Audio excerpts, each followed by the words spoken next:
Today we're going to be doing a podcast with my coach, Hernan Rozemberg. We are working together currently on a half marathon, the Austin 3M half marathon. If y'all hear, I don't know if the podcast will pick up. We got a fan. We got it. Yeah. It's my first subscriber right here. His name is Loyal Watson. fan. He's a loyal, yeah. As far as the half marathon goes, this one coming up, I saw a podcast from Nick Bear, and he was talking to his coach, and he's like a hybrid athlete. He's a guy who lifts a lot of weights, and then he got into running, got into ultras. He had a coach, Jeff Cunningham, in Austin, and on this podcast, they talked about the sub-3 formula. Is there a formula to breaking 125? I've never heard of the sub-3 formula, but I had to figure out the rough way myself. Had been my goal forever. I had done many marathons. Before I got to that, I got down to 301, and then I got stuck there for a while, and I finally broke 3, and I got stuck at 257 for a while until I was able to break through there. But there's too many factors to say like this a cookie cutter approach. I don't believe in a cookie cutter approach to anything. And that's how I take my coaching.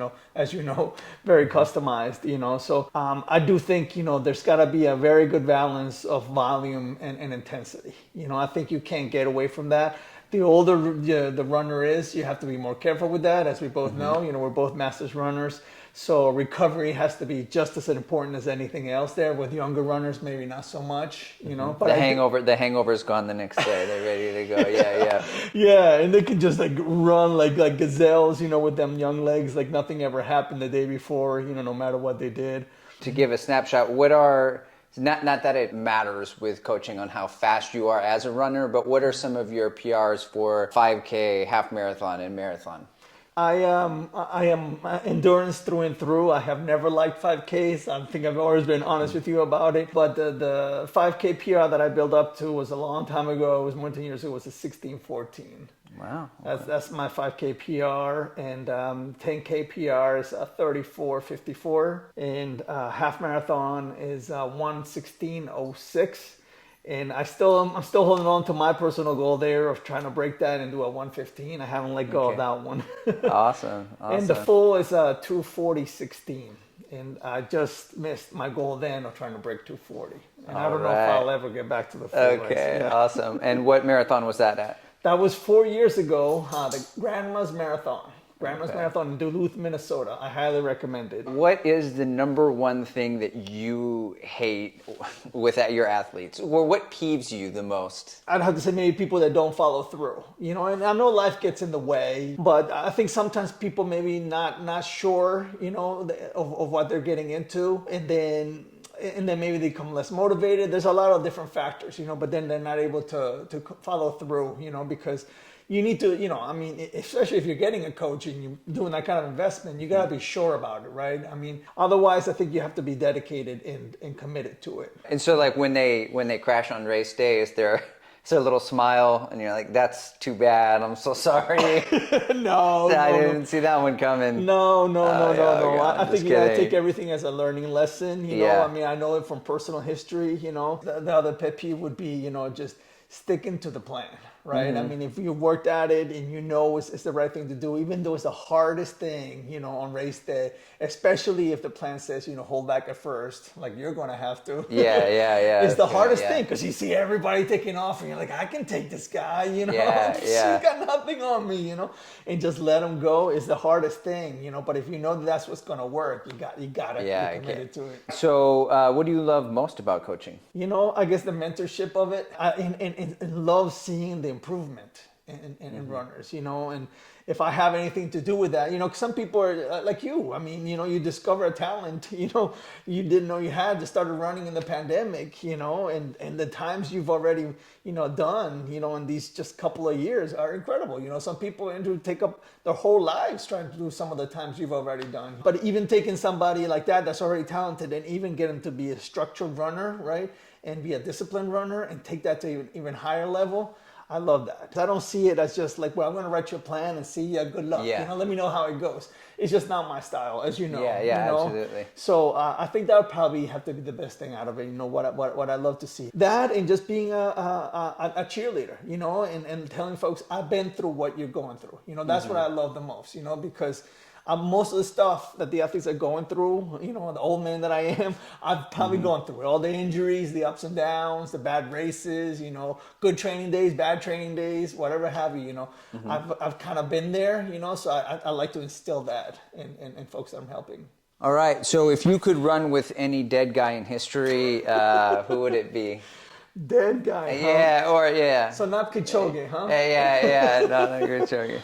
Wow, that's a good one. I guess I hadn't thought about that one, but and now his name is escaping me for some kind of reason. But he won. I think he was one of the first Africans to win the Olympic marathon, and he won. I don't know why his name escapes me now, but I think it was the 1960 marathon in Rome, and he was barefoot. Wow. Jeez, I can't believe his name is escaping me right now. But yeah, I find his story unbelievable, right?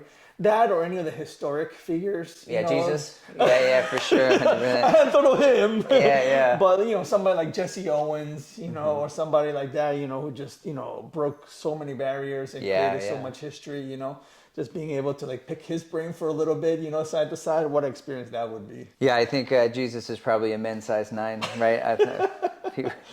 If he wore sandals. But so what's the number one as a coach? And you've been doing this for a while, but also even as a runner, what is the number one mistake that you see other runners make? And maybe beginning runners. This channel is geared towards beginning runners because I started running later. Right. And by now, you've had a couple of years, so I think I don't know if to consider you a beginner, but I mean, because you got some experience already, but I do coach some beginners, and some that are trying to go from like a 5K to, like their first half or something like that. It's got to be trying to do too much at once. You're feeling good, and you think, yeah, I got this, but you're only in week 4 of the training plan, which is like 16 weeks or 20 weeks, and you think, piece of cake, and even though, as the plan is gradual, to avoid injuries and to build that up, very slow, you're like, and you just go for the gusto, right? And what happens most of the time, especially with beginner runners, they get injured. Yeah, that's absolutely. Right. Yeah. So it's got to be that, as well as in races, going out too fast. Yeah. Have you ever coached anyone who ran for office? Who ran for office? Yeah. I mean, runners are running in. This channel is about running, so we're like political office. Yeah. I have not. All right. I have not. Maybe not yet. That would be interesting. Sweet. Have you ever had to fire an athlete? No. All right. No corrective actions. And I don't think I would ever do that. Yeah. I mean, if an athlete wants to fire me, all for it, but I mean, if we come to like an understanding that we want to part ways, that's fine, but I mean, I like to see myself as wanting and be able to work with anyone, and having the patience for it. So, I mean, I have told a couple of runners here and there is like, okay, what are we going to do here?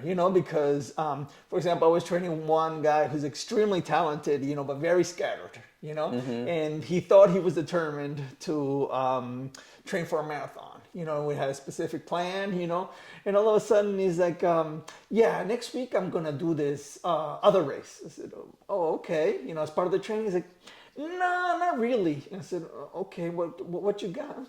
Oh, that 223-mile relay run. But I'm doing it solo. Okay, that's not really going to fit into a marathon training plan, man. And he's just like that, extremely talented. And after that, he wanted to do something else. And I said, hey, all the power to you. When you want to get back to, a marathon training so we can hit the time, let me know. So maybe that's as close as I, Yeah. But again, it's just that focus, kind of what are you trying to get at? Because a lot of runners do that, If you're training for a marathon, you got to train for a marathon. If you're serious about it, if you just, I would think it would be people not listening. I've already got children. I got plenty of people who don't listen to me. You know what I mean? I don't think I could make it in the coaching. Yeah.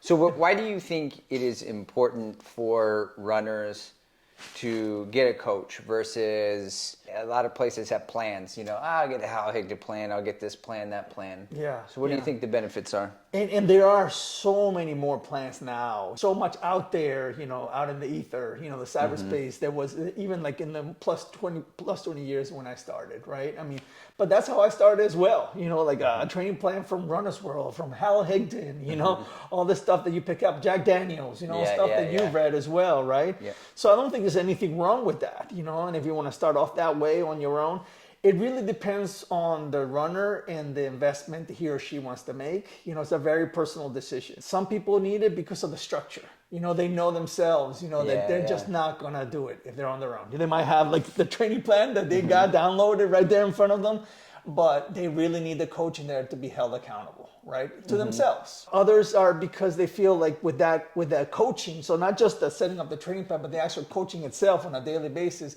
really helps them, improve and avoid injuries. But I think if you're going with someone, you got to be really comfortable with them. Just like when we started out, we have that first session because it's not just about the coach feeling good about the runner, but the other way around as well. If the athlete doesn't feel like the coach is going to listen to them or, take them into account whatever's going on with them and get that feedback, that's probably not a good thing either. So it's got to be a two-way thing. Absolutely. And I think one of the things that I really enjoy working with you versus following plans is that I get exposure to a lot of variety. If I get a plan and I paid for a plan, I'll just do that one again, right? Like I tend to want to do that again. So like, for example, the last few long runs, the one today was, 3 miles at 8:30, 3 miles at 8, and then essentially Yasso 800s, right? Like 3 minutes on, 2 minutes off, and the 3 minutes on being 6 to 6:10, and then 4 miles at 8. And then the long run the week prior is, 10 miles in, then it's like 6 miles at race pace, and then some cool down. And then sometimes you have your 2 mile blocks with a 300 float. So there's all these different like variety that I'm not exposed to, and I wouldn't think to do. And also if I'm left to decide myself, I'm not accountable to anyone else. Like I'm putting my faith in your prescription, basically, right? So I don't have to think about that, and that's freeing. So that's another reason why I feel like. Yeah, and I appreciate that. Yeah, and I think that's, maybe one of the reasons why people should consider a coach, because of that factor, and because you can get, any kind of workout out there. Like I said, there's so much out there to research, but somebody who's been there, and getting to the goal you're trying to get, and doing those workouts, I think there's nothing compared to that. And that's why I'm always trying to get feedback from you, right? How did this feel? How did that feel, right? Because then I want to know, because that takes into account, because as you well know, the most important thing is staying healthy. And then I think also too, a coach has, if you have a range of athletes, you have some that are going for, I want to complete a marathon, some 4-hour marathon. So you're writing workouts and paces for someone who's doing, 9-minute miles. And you got guys faster than both of us, that you work with. And so, you kind of know what range to put people in the paces. So Yeah. And for that, I also use research. I mean, I think it's a combination of my experience, but also research. And that's why I really did want to get those certifications that I got, right? Because I think that really helps. Because there's a lot of people out there that have a lot of knowledge, but maybe haven't done the certification thing that I think really helps you hone in, And when you're doing those, I mean, like for example, the USATF that I did, that was like, it was a world of exposure to me. Do you have any athletes who do field events, or like do you have any schoolers? No, I don't. Okay, I don't. okay. And you know what? The experience factor for me is very crucial because I've had a couple of folks that wanted me to coach them to do ultras. Yeah. And that is one thing I haven't done yet. I think that's next for me once I feel like competitive fulls are done, and it could be really soon. Yes. And they had more confidence in me than I thought, I had in myself as to that, because they said, well, I mean, you've done all this, but I have not done an ultra.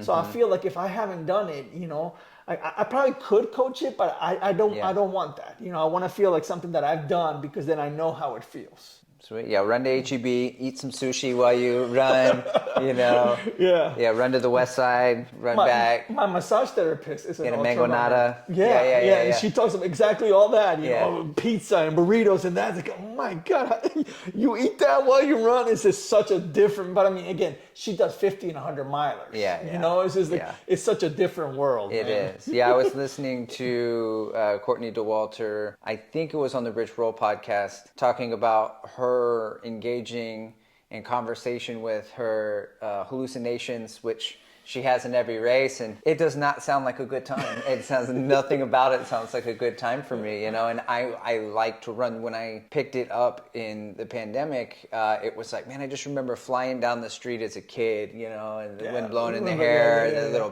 getting on a bike. If it's not fun, then I'm not really interested in doing it. You hear that, yeah, like Jim Walmsley, you know, or you know, Scott Jurek, some of those, you know, like they thrive in that pain zone, you know, and it's just like, it's unbelievable to hear that, you know. Yeah. It's just like, how the hell do you do it? You know, I think the closest I've come, you know, maybe it's what a lot of people have come is just 4 miles of the marathon, you know, because by then you're already into all heart.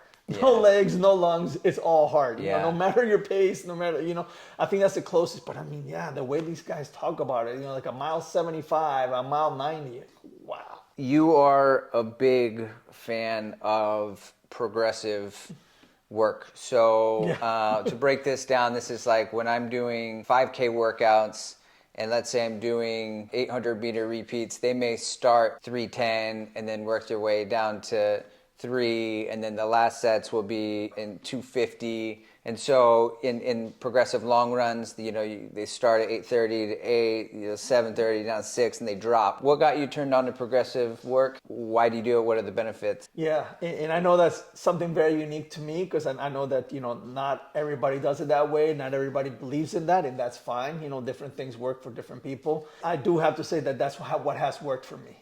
And is one of the major factors that allowed me to go from, you know, maybe like average to decent. And in general, the main idea out of it is to simulate a bit race strategy, you know, and race progression. Because the last thing that I would want and want anybody that I'm helping with is to die at the end. You know, and it's still going to happen, you know, is the reality of it, you know, but it's to, you know, and it's to really test your body, you know, because most runners are not accustomed to doing that. You figure, well, the longer I'm going to go, the more tired I'm going to get. I can't get any faster. Yes, you can. People also go by negative splitting, right? You know, the whole notion of starting up slower. So, yeah, I mean, and it's basically that, you know, it's just on a very gradual basis, you know, so you don't blow your gasket, if you will, you know, completely, like, you know, in the first half, if you will, you know. Absolutely. And to be able to have, you know, something left, you know, in the tank there at the end. You're picturing yourself, you know, while others are dying, you know, there the last few miles, you're at least keeping pace or even getting a little bit faster. That's awesome. Yeah, I had a little experience with CrossFit, dipped my toes in maybe 2016. So I did that for a few years, and every day you go in, you're going to get worked. Every workout, you're going to do something where it really tests you. And sometimes it's like, you know, you try to pace yourself, but you burn out sometimes, or, you know, you really try to accelerate through it, you know, and, you know, I've had really good coaches that tell me, oh, you're at 40%.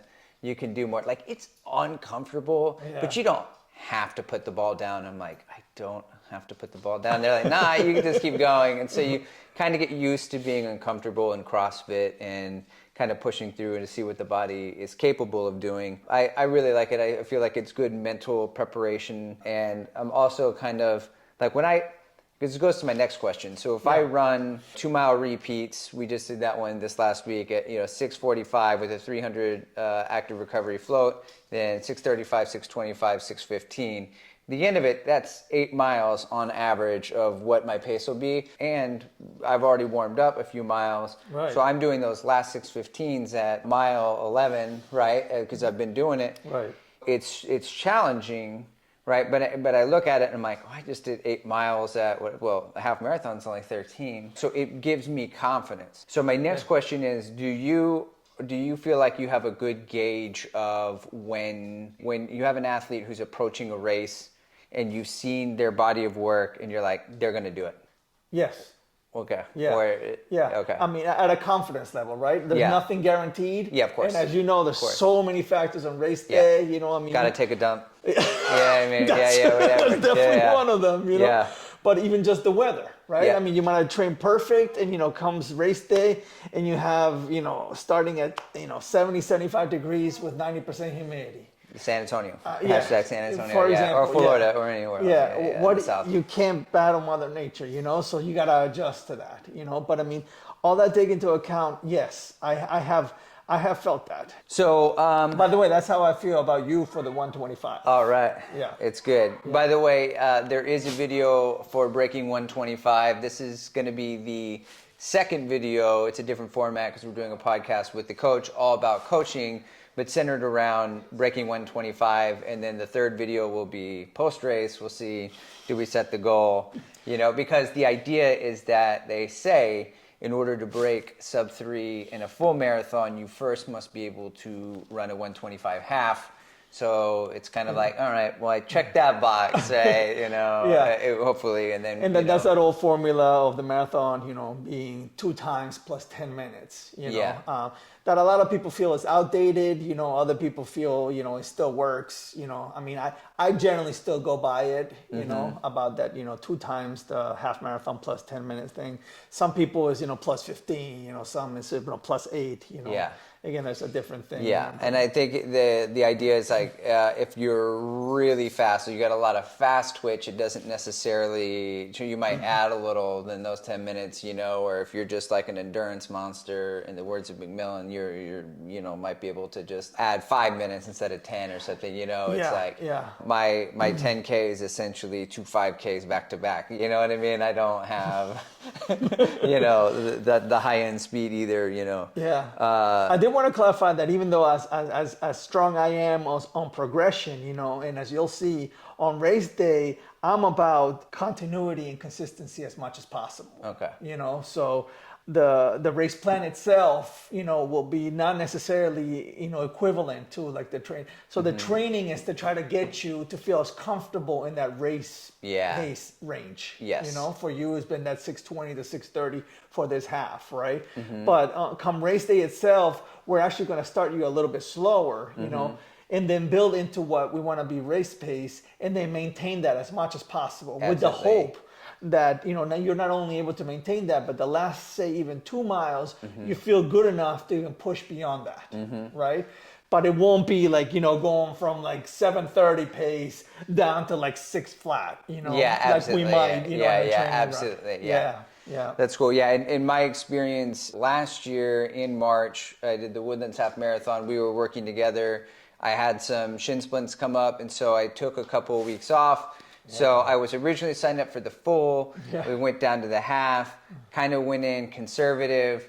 I did the first 3 or 4 miles at like a 7:05 or 7. The goal was to break 90 minutes, which would be a 6:52 pace. Yeah. And then once I hit like mile 4 or 5, it was like, I can just kind of go for it. And I passed 100 people on the way there. I accelerated through and ended up with a 1:30:31, I think. So, but it was like, whoa, I've never finished a race like this. And this is to the other point, I think, that you were saying earlier, which is that the progressive runs, it doesn't make sense if I have a history of burning out at the end.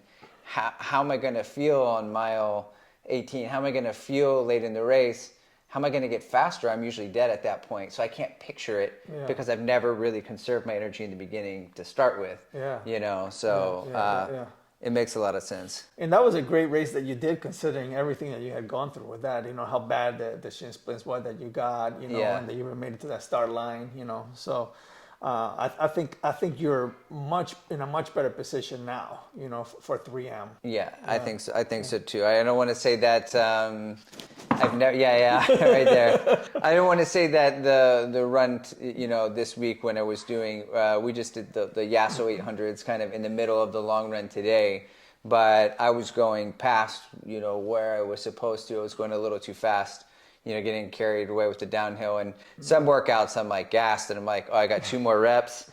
I don't think I'm going to hit these, but I'm going to go for it. And then I haven't hit some, before, but like today it was not even a question, I felt really confident about it. So I do feel like I'm getting faster at those speeds, or more comfortable at that speed. sitting in there, you know. And that's what it's all about, getting you comfortable at that, you know, both here, but here too, man, you know, because it's just as much as up here, you know. If up here is not right and you're questioning yourself and you're doubting yourself, we all gonna do some of that, you know, with race nerves and some of that. But at the end of the day, if you're strong up here and you feel like you got this, you can do it, and not just a cliche, like you really got this and you can do it, that is going to carry you. Yes. What are your mantras? Do you provide mantras to your athletes? What mantras work for you late in a race? I know that, you know, there's probably some 4-letter word mantras that I've said to myself in the past, you know, because I've just been mad at whatever situation was, I wasn't going to hit the goal, or, you know, sometimes I just do that to get myself built up, you know. I remember way back in the day, you know, when I was training with a buddy named Craig, neither of us had broken 3 yet, you know, and I think it was the Houston full.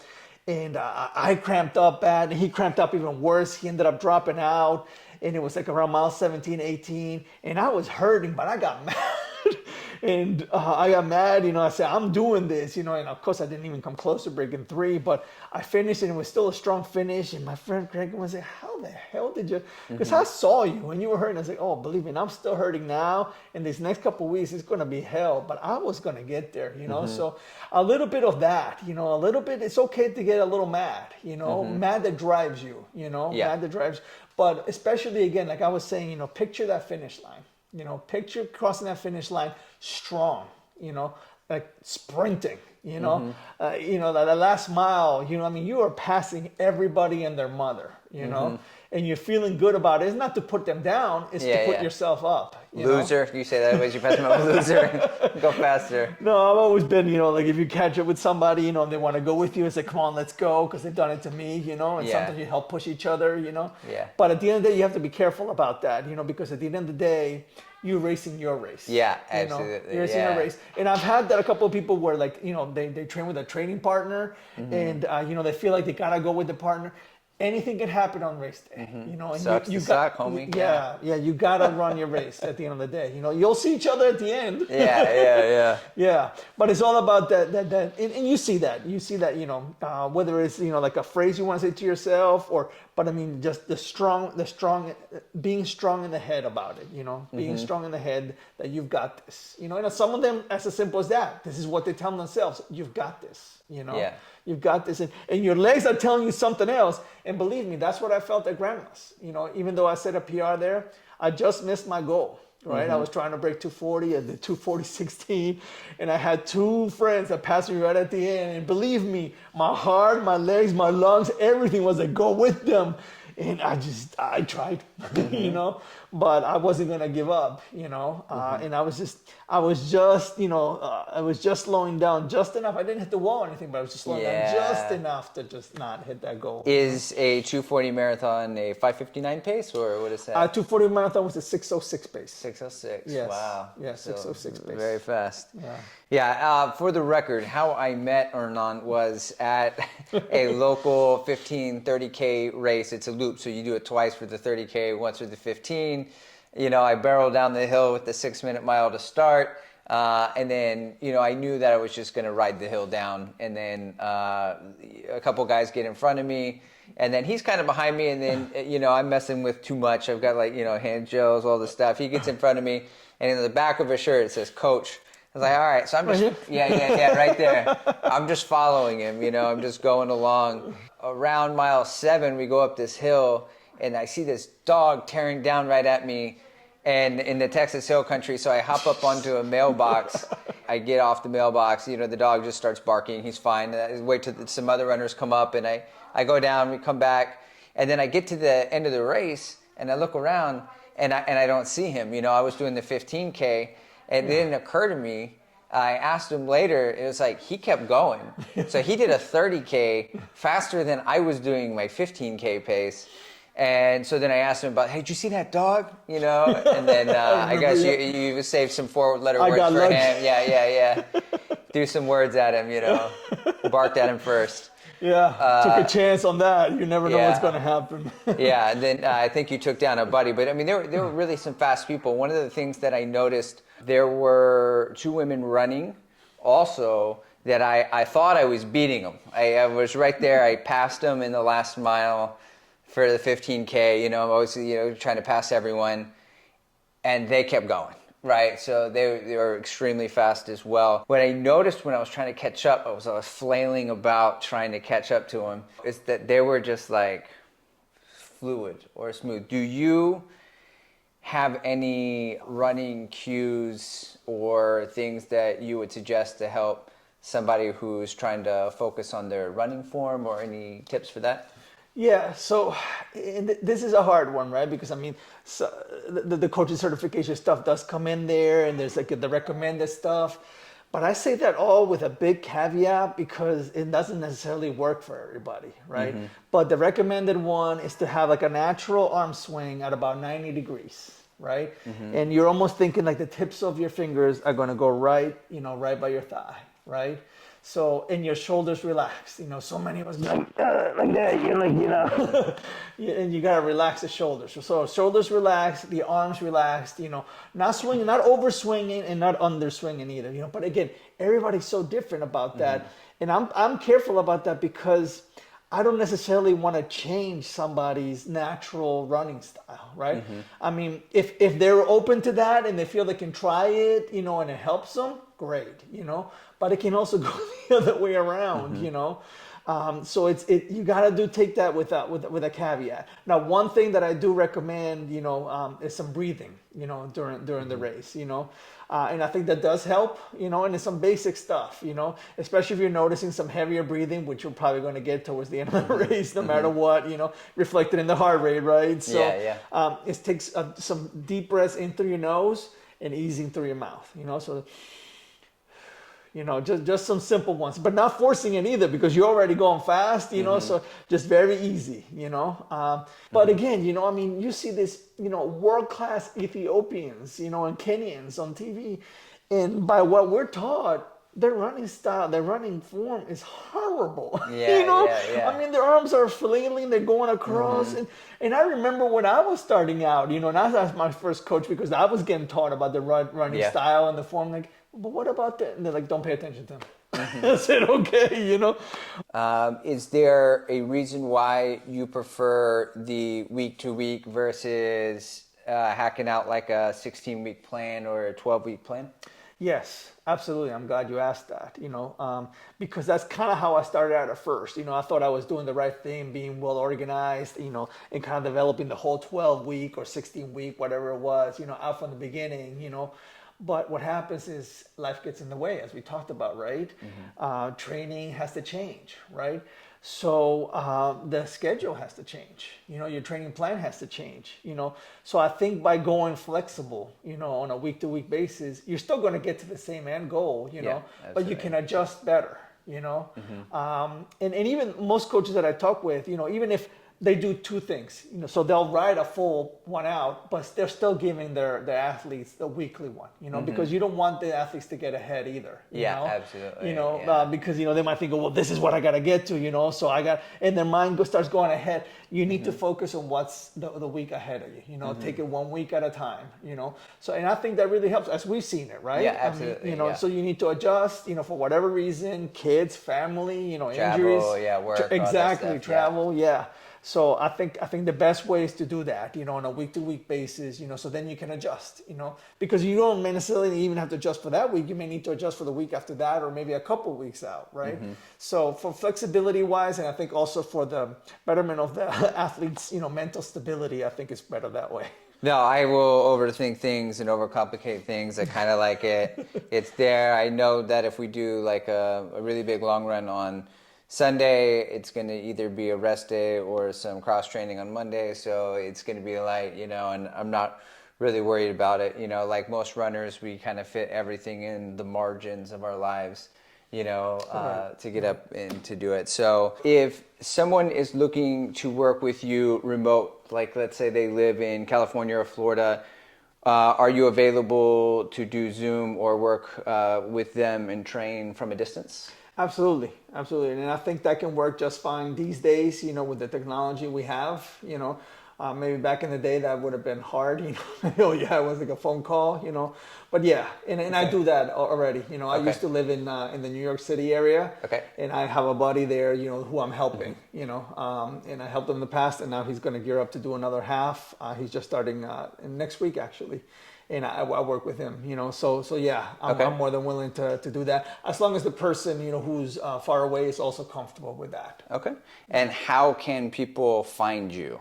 Yeah, so I'm still kind of getting there with the technology thing, and investing in that. So I don't have a website or anything like that. I have created a very fledgling Facebook page, that I have barely like 2 photos on, but I'm calling it Push the Pace Coaching. Okay. So it can be found there. But folks can also give me a call, Okay. at 210-485-8653 and Okay. give me a buzz. Or they can email me at scribe Hernan, SCRIBE, Hernan, HERNAN @gmail.com. Fantastic. Awesome. Well, the camera had just turned off, so I don't know how much time we have left. Thank you so much for being our first podcaster here. Appreciate you coming by. All right, Andrew. All right, Good thank talk to you. All right. Stay tuned for the race. All right.